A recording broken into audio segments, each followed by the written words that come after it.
There's an old phrase that sort of geeky people, computer scientists and such, have used for probably as long as I've been alive, called yak shaving.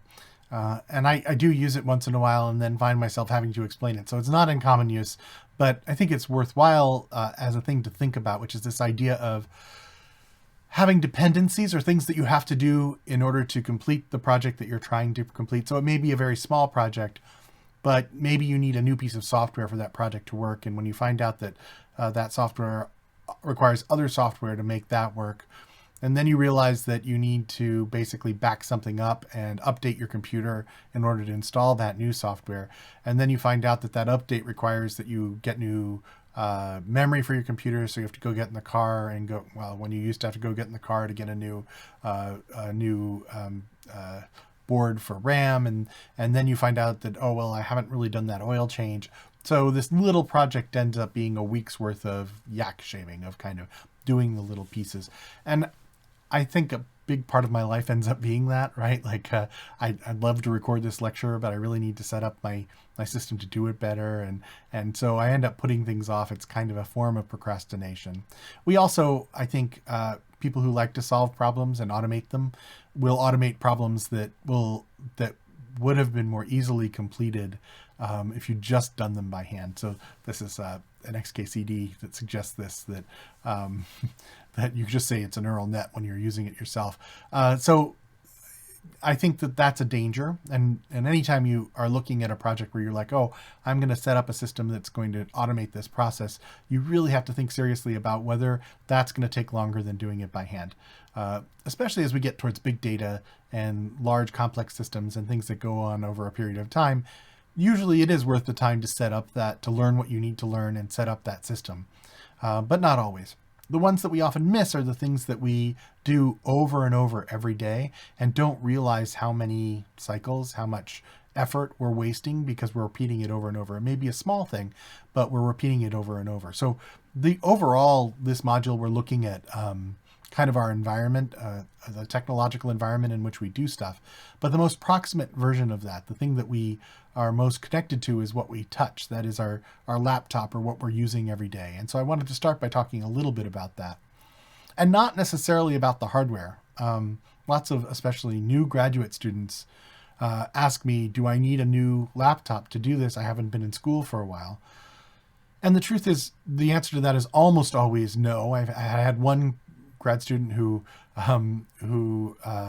was really good at making use of things that were very old, and my immediate response was no. And then I saw that she had this computer from the late 1990s, and that was just going to be way too frustrating for her to use kind of throughout the program. And so I said, okay, you're the exception. But for most people, you probably don't need a new computer. I've been using the same laptop now for probably 7 years with a few small updates.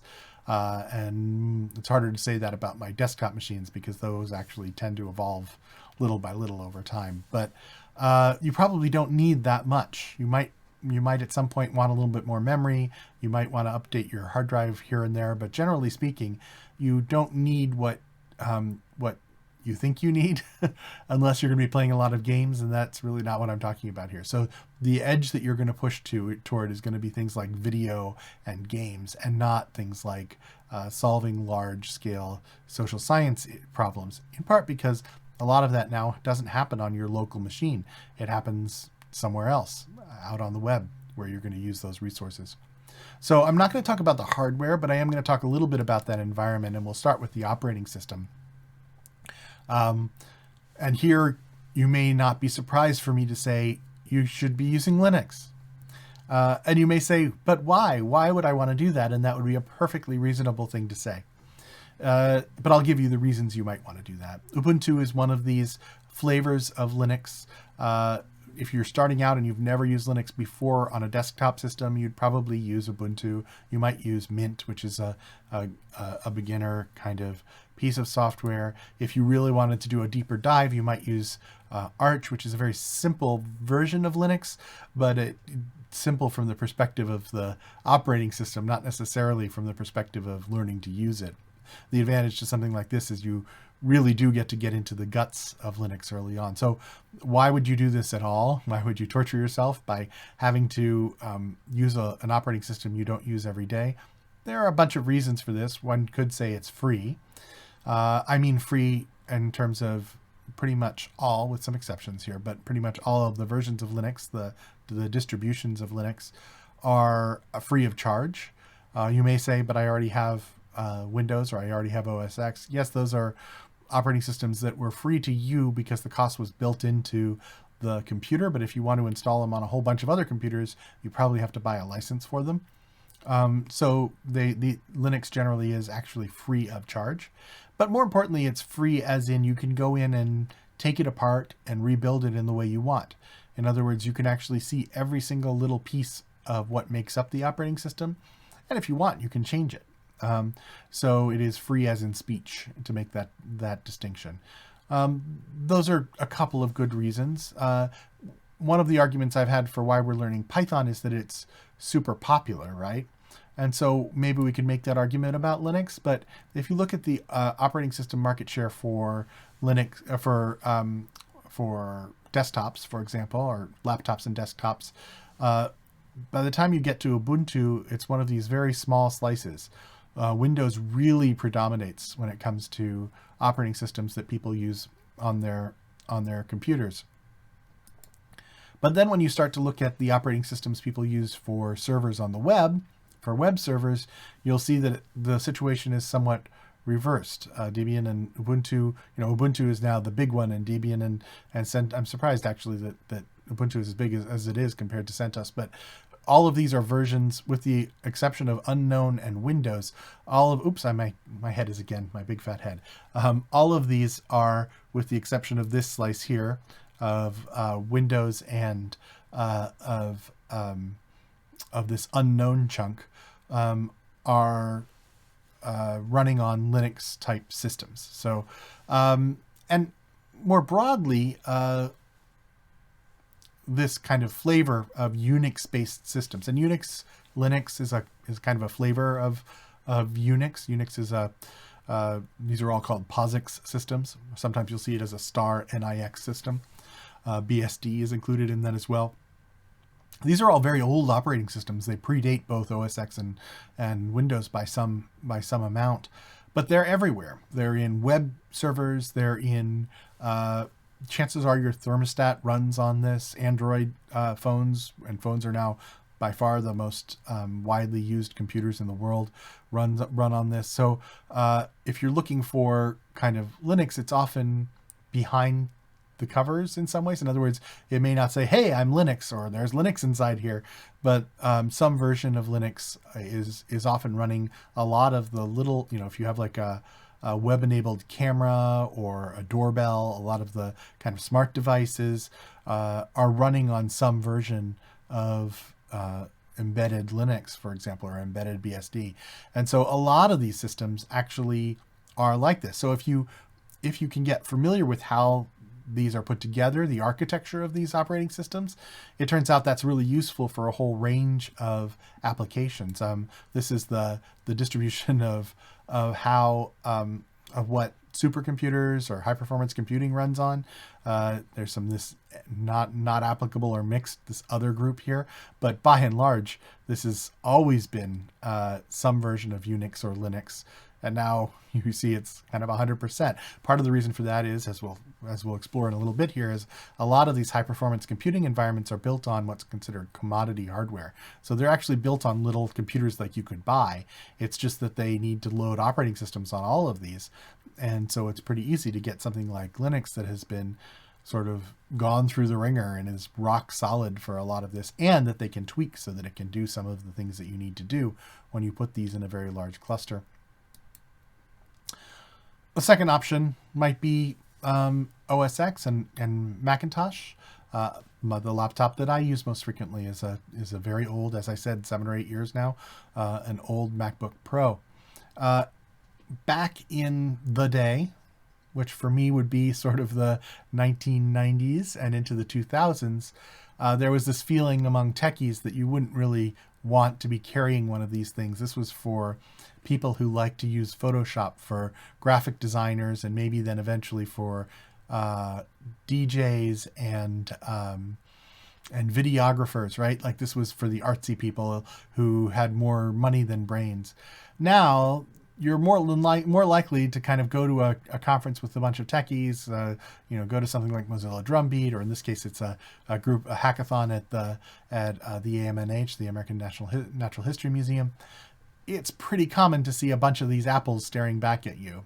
And so why have they picked this up? Part of it is that the hardware tends to be not literally bulletproof, but I've dropped my MacBook Pro down the stairs more than once. Don't tell the university this because they bought me that computer, but it tends to hold together pretty well, so that's part of it. But a big part of it is that although it is not running Linux, it does run a lot of the software that you want to run. Like you can run Photoshop on it, or run Adobe products or Microsoft products even.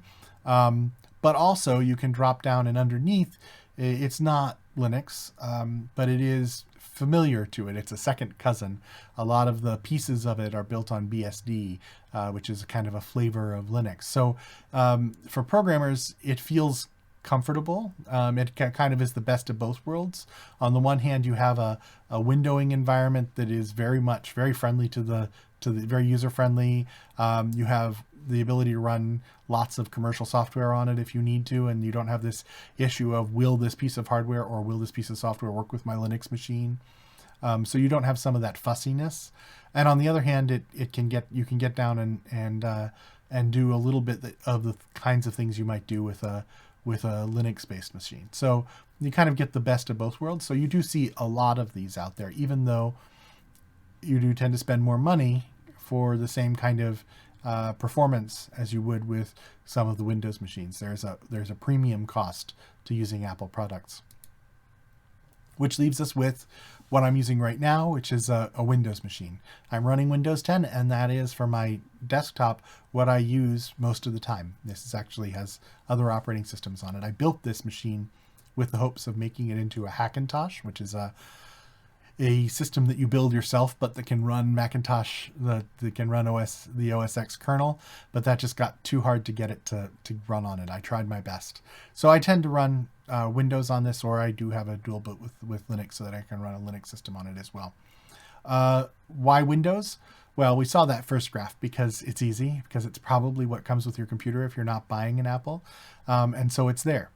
What I'm going to suggest is, and there's a lot of, because it is that popular, there's a lot of software available for it. So I don't want to discount that, right? So it's especially newer versions. I have seen this blue screen of death, so it's not the most stable thing in the world. In fact, I've seen this blue screen of death this week. It's still not as solid as some other operating systems are. I have not had my Macintosh, my OS X machine hang like this more than a half dozen times ever. And so it's pretty rare. It's a little more common with the Windows machine. So that's the downside. It's also kind of difficult to work with. So we're going to be installing Python on a machine, and I'm going to do it on Windows. But I will tell you, it is easier to do that, much easier to do that on a Linux or an Apple system. It's just easier to work with. There's some fussiness around how it deals with files. There's some fussiness around its file system that can make it a little trickier than using other systems. So that's the downside. What I will suggest strongly is that you cross-train. You should not be in the position of having to use for some reason, an OS X machine and not be able to do the basics with it. You should definitely have some familiarity with Linux-based systems. In fact, a little bit of what we're doing this module will be dealing with the shell, and the shell is something that you should have some familiarity with. You probably should have some familiarity with the command line in OS X and Windows too. Although, as I said, I find myself dropping into a Windows system and asking for a directory. That is everything that's in all the files that are in my current folder or directory. And on Windows, that's dir for directory.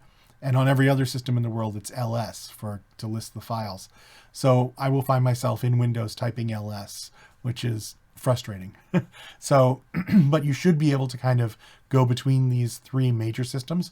Other ones too, sure, but these make up the world. So you should have some familiarity, I think, with all three platforms. So what do you do if you have a Windows machine and you don't want to give it up? Well, as I said, there's a number of possibilities here that because Linux is free, it may be worth putting Linux on your machine. There's a few ways you can do that. One is you can do a dual boot. And what this usually means is you either actually have a physical second hard drive, if you have a big machine that you can kind of drop in there, and that's fine, or you partition your hard drive so that it is virtually multiple hard drives, and then you install Linux on that separate partition. And so that's one way to do it, and that actually is the way I've done it, and that's a pretty common way to do it. There is some worry if you have lots of stuff on your machine that somewhere in that process, if you haven't done a lot of working with partitioning hard drives and that sort of thing, it's reasonable to freak out. Now, you should be, at the very end, I'm going to tell you need to back up your system, and you should be doing backups. But it's reasonable to freak out a little bit about partitioning a hard drive. Mistakes can be made. I've made mistakes. And so I can understand why you might be a little skittish about kind of segmenting out your hard drive and kind of formatting that piece of your hard drive, because it'll give you all these warnings as you're trying to do this saying, are you really sure you want to do this? And it's easy to kind of be a little bit frightened that you're doing something wrong there.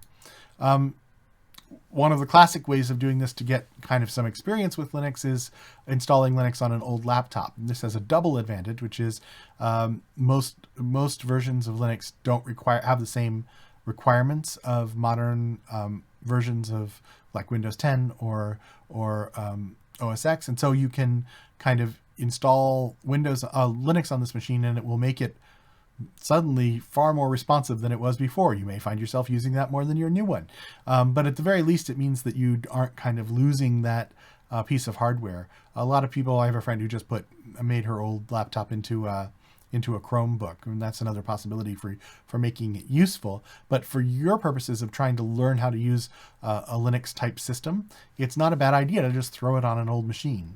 It's an easy way of making use of that if you don't have another use for that machine. Or give it to your kids, and then they will grow up on Linux, and that will count. That can be a good thing. You can also create what's called a live USB pen, sort of USB key or pen drive.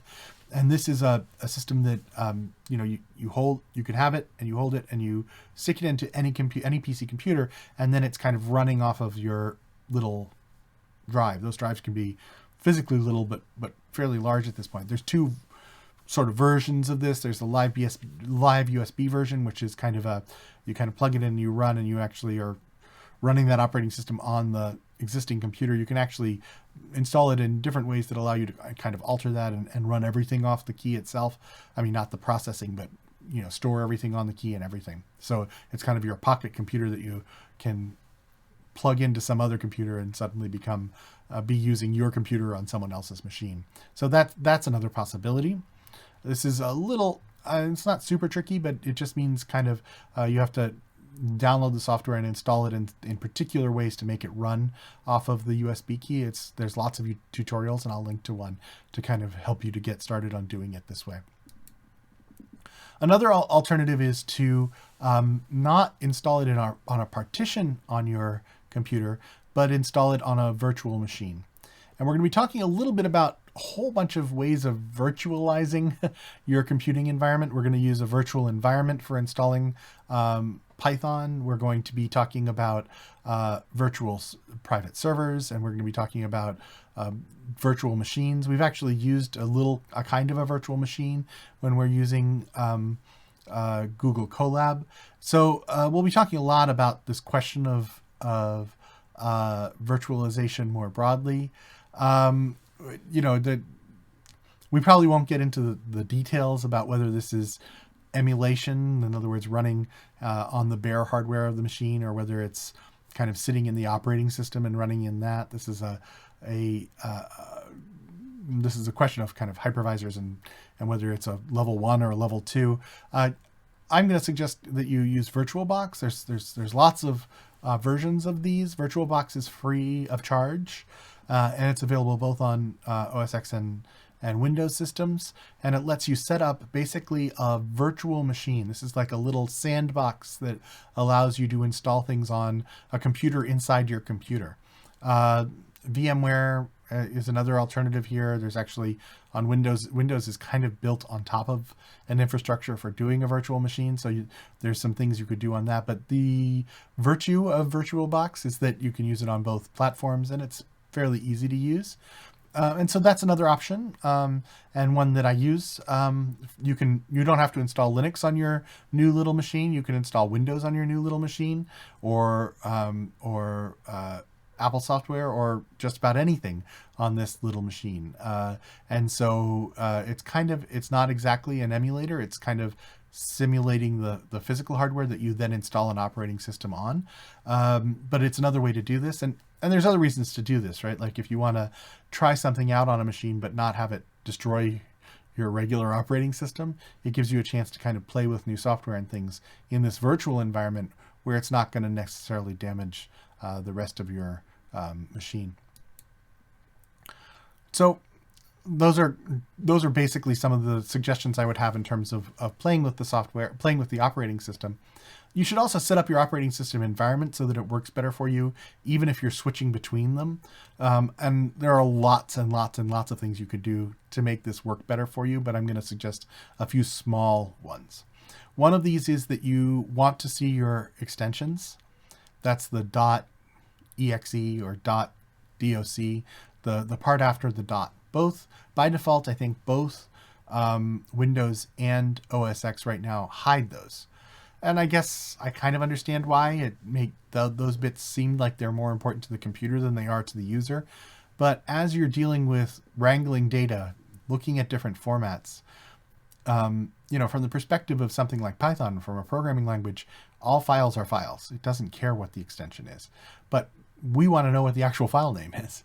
And so if you're using a Windows-based system, and that is a windowing system, a GUI, a graphical user interface, to interface with your operating system, you need to know these parts, whether it's a .exe or a .docx or doc. Those are things that are of interest to you. And so on Windows, if it used to be a little trickier to do this, you had to kind of dive into settings to do this. Now there's actually a little box in that ribbon on the top of your file browser that allows you to kind of click on this, and then you can see the extension. So do that.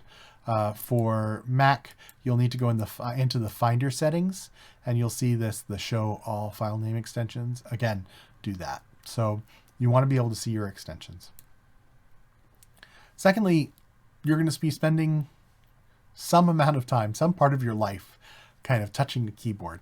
And so you should think about whether there are ways that keyboard could work better for you. All systems have ways that you can remap the keyboard and do other things with it. For Linux systems, there's this, I don't know how long AutoKey has been around, but it feels like forever, versions of AutoKey. And what this means is that what you can use this for is kind of changing keys on your keyboard. So one of the most common things that people do is they change the caps lock key to something more useful to them. How often do you hit Control, for example? If you I probably hit caps lock once in the last year, if at that, right? I just don't use caps lock anymore. And so what's a key that you really use more frequently that's kind of hard to get at?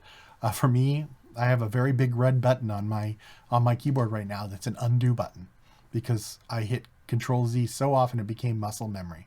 But it doesn't need to be if I have a big key where I just hit it and and it kind of generates a Control Z, or Shift Control T to open up a tab that you've closed in a browser. Again, that became muscle memory, but I was using it so often it made sense to kind of give it its own key. So by remapping some of these keys, it means that you're typing a lot less.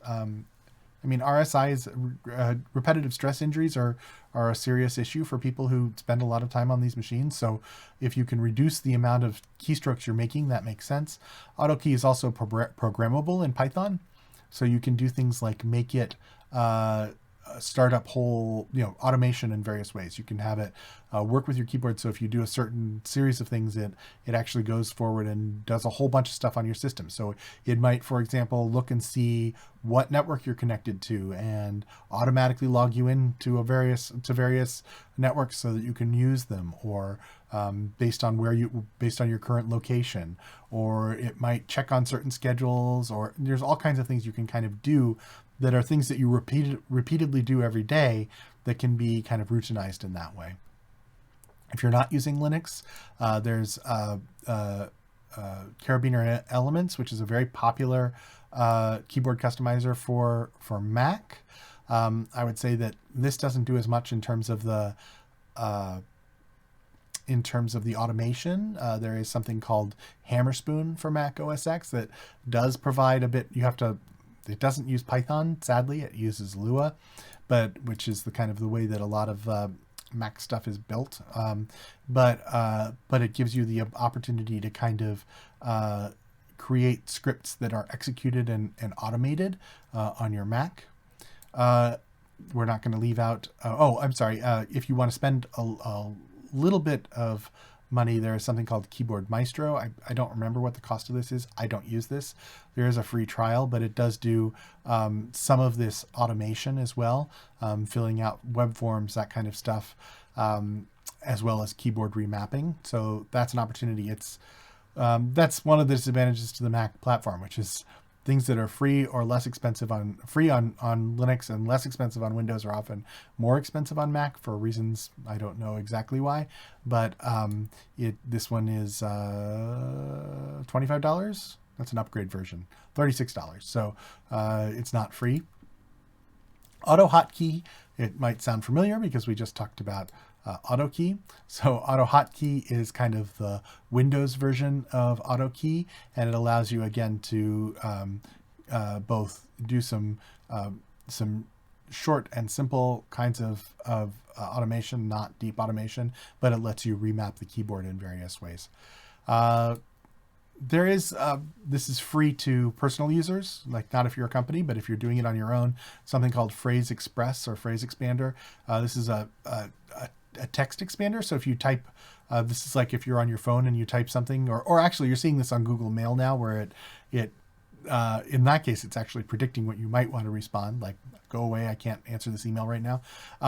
But this allows you to do, if there's phrases you tend to be typing a lot during the day, this will do auto expansion. So you can type some code phrase and it will expand that into your common phrase that you're using every day. And that saves you a whole bunch of keystrokes. If you seem to be answering lots of emails saying, I don't have time to get to this right now, but I'll get back to you when I have spare time or something like that, then you hit 2 keys and it will actually write that all out for you. Or if, like me, you grade a lot of papers and you want to say your thinking on this is muddy, you should rethink it.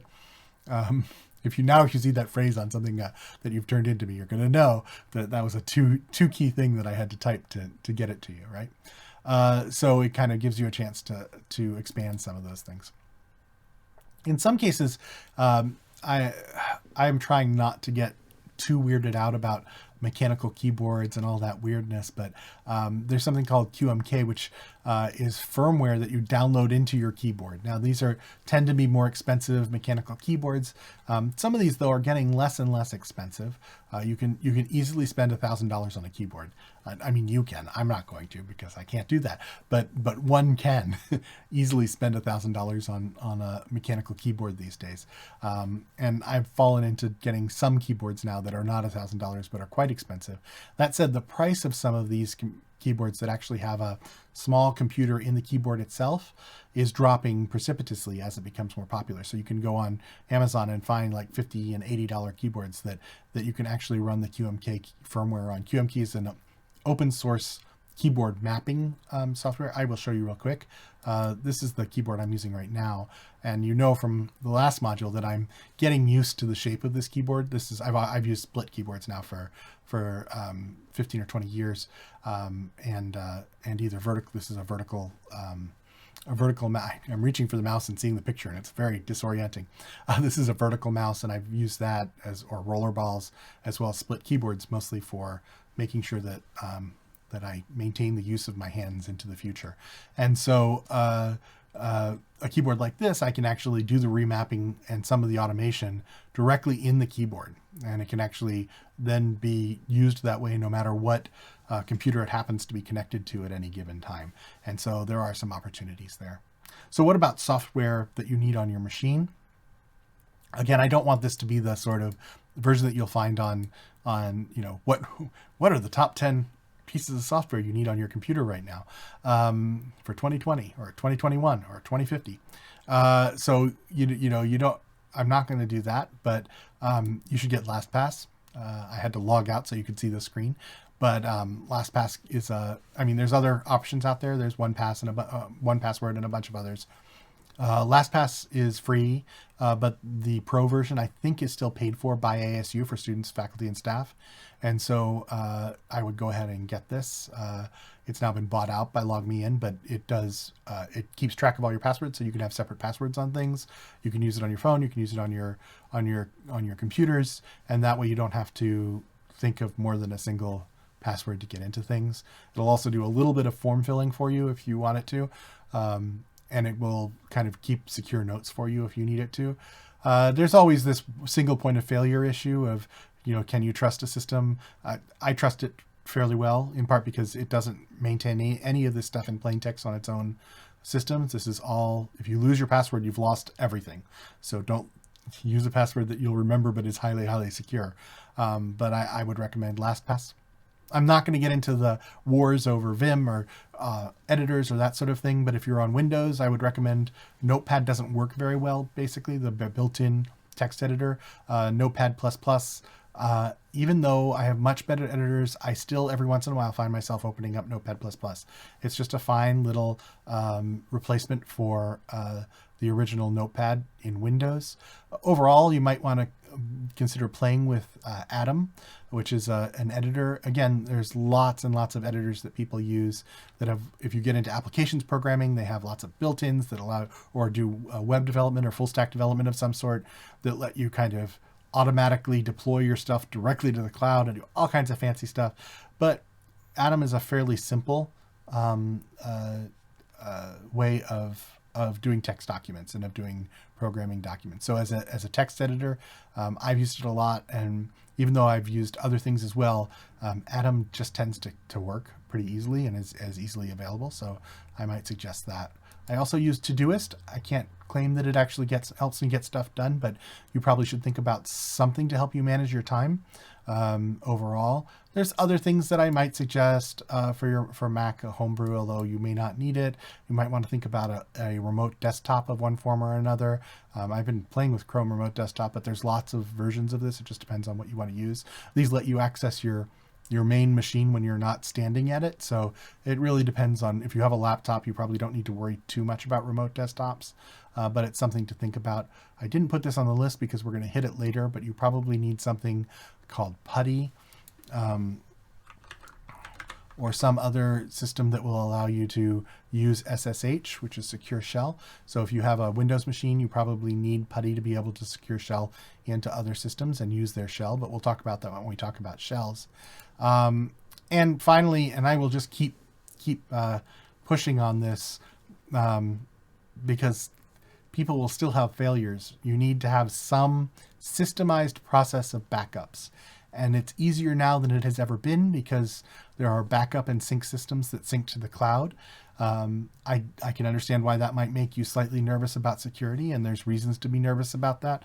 But I have a sync, and I don't use any. I don't go and there are fancier ways to do this, but I just use Google Drive and Dropbox and have my main folders of the things I'm working on in any given day get dropped into that Dropbox folder so that they're being consistently backed up to the web. So when this computer fails, and it will fail, I won't be set back by 2 days or a week recovering things that I've been working on. So I would strongly recommend you think about, that's not the only backup solution. You should think about a backup drive and doing more serious backups that sit on a shelf somewhere and that sort of thing. But there's no good excuse now for not backing things up consistently. So if you will thank me and thank yourself for taking the time to set up a backup structure that works and that makes sure that the things you're working on at any given time are being consistently backed up. So there's my recommendations for your setting up your physical system, and now we'll kind of move on to the broader question of the internet environment and the pieces of software and how they work with each other. Thanks.